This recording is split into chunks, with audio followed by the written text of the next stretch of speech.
колку во позадината на сето ова се всушност политичко-партиски игри за надмок и влијание и за унапредување или спасување на нашите суди и обвинители.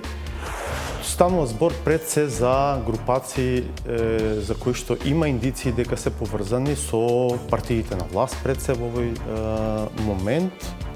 Кај ДУИ можеби е почисто, таму е похомогено, кај СДСМ некако се чини како да постојат две групации. Во право ви е констатацијата и впечатокот, затоа што кога беше коалицијата ВМРО, ДПМН и ДУИ, тие функционира унисоно и немаше вакви фракции во рамки на СДСМ, сега веројатно има и таа поделеност интерна се отсликува во работата на Советот. Практично сега двете крила, зависно од тоа кое ќе натежне, секако албанското крило е внатре, дали ќе ја добие поддршката на едното крило од СДСМ или на другото крило од СДСМ, таков ќе биде изборот. Ми рековте дека имате сознанија за можни нови оставки во Советот.